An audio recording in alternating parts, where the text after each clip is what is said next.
আজকে আমরা এমন কয়েকটি বাক্য দেখব ইংরেজিতে যেগুলো আমরা ভুল বলি এবং কীভাবে সঠিক বলতে সেগুলো শিখব। চলেন শিখি। প্রথমে I am agree with you, এটি কি ভুল? অবশ্যই ভুল। কেন? কারণ এটি হচ্ছে এগ্রি হচ্ছে ভার্ব, ভার্বের আগে অ্যাম এর দরকার হয় না এখানে, যে কারণে এটি একটি ভুল। সঠিক কোনটা? I agree with you. চলুন একটা সেন্টেন্স তৈরি করি। I agree with yours opinion. Okay, চলুন আরেকটা শিখি। He is very much intelligent. এটিও ভুল, অবশ্যই ভুল। সঠিক কোনটা? He is very intelligent. তাহলে মার্কস কেন বাদ গেল? আমি তো অনেক বুঝাইছিলাম। ইয়েস, কারণ ভ্যারির পরে নতুন করে মার্কস যুক্ত করার প্রয়োজন নেই, কারণ ভ্যারি ইন্টেলিজেন্টই সে অনেক মেধাবী বোঝাচ্ছে, তাই না? যে কারণে মার্কসের নতুন করে প্রয়োজন নেই। ওকে, চলুন আরেকটি শিখি।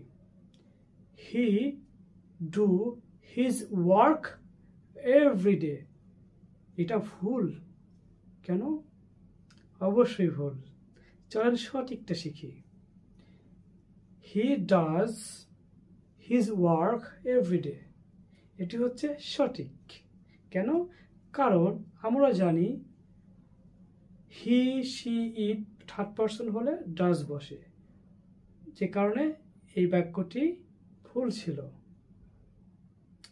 চলুন আরেকটি শিখি।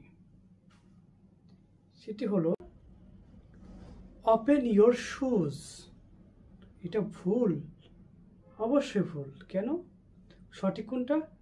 Take off your shoes. কারণ শুজের সঙ্গে ওপেন হয় না, এটা টেক অফ হয়, যে কারণে এটি ভুল ছিল। চলো আরেকটু শিখি। I didn't went there. এটি কি ভুল? অবশ্যই ভুল। কেন ভুল? কারণ এখানে সঠিক কোনটা? আগে চলেন শিখি। সঠিক হলো আই ডিডেন্ট গো দেয়ার। তার মানে আমি সেখানে যাই নাই, তাই না? আচ্ছা, এটা কেন ভুল হলো? কারণ ডিডের পরে ভার্বের বেস ফর্ম হয়। ওকে, যে কারণে এটি ভুল ছিল। আমরা সঠিকটা জেনে গেলাম। চলুন আরেকটা শিখি। He can sings well. এটা ভুল। ইয়েস, এটাও ভুল। সঠিক কোনটা? He can sing well. এটা সঠিক। ইয়েস, অবশ্যই সঠিক। কেন? কারণ আমরা জানি মডেল ভার্বের পরে ভার্বের বেস ফর্ম হয়, যে কারণে এটিও ভুল ছিল। ওকে, এভাবে আমরা প্রতিনিয়ত প্র্যাকটিস করব। আর আপনিও যদি এরকম কমন মিস্টেক করে থাকেন তাহলে এখনই ঠিক করে নেন। আর এরকম মজার মজার ইংলিশ শেখার জন্য আমাদের সাথে যুক্ত থাকুন। Thank you.